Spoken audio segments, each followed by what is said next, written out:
In the last video, you learned that the ovary has two major functions. The two functions include oogenesis, or the sequence of events that transforms the female germ cell, or oogonia, into mature ova, and also the production of hormones.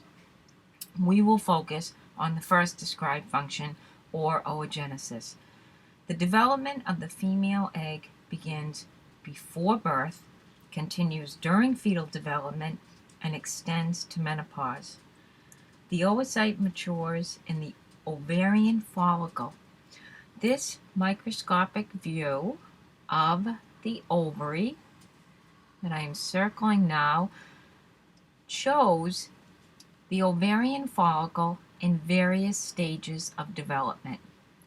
Now, female primordial germ cells first appear in the yolk sac of the developing embryo, very early on in development. From the yolk sac, which you see here, the developing germ cells migrate to the developing ovary, where they differentiate into a cell called oogonia. Oogonia have the ability to undergo mitotic division. So these cells undergo rounds and rounds and rounds of mitotic division, giving rise to millions of these cells. These cells eventually are called oocytes. So this illustration here represents the oocyte. Now, the oocyte becomes surrounded by a single layer of connective tissue cells, or stromal cells, in the ovary called follicular cells. About this time, the cells lose their ability to divide and give rise to new daughter cells. So at this stage, the female has all the oocytes she will have throughout life.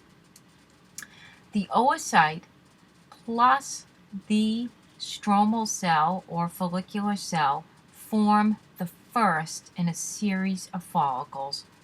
This first follicle is the primordial. So this is all happening before birth in the ovary of the embryo and the fetus.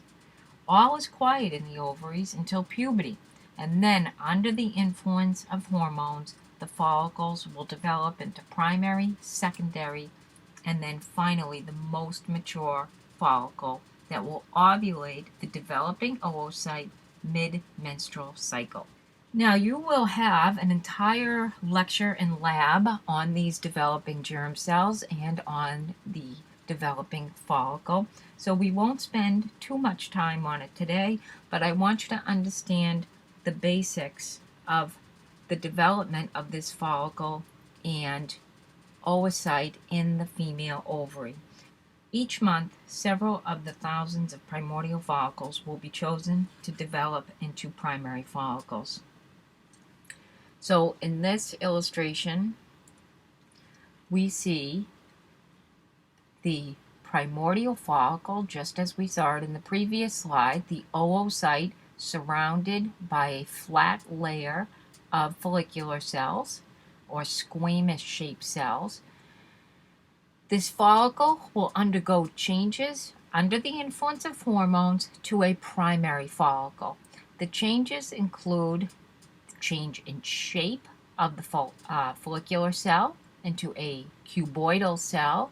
The oocyte becomes larger, and the presence of a new structure, a very important structure, called the zona pellucida, that you see better in this slide.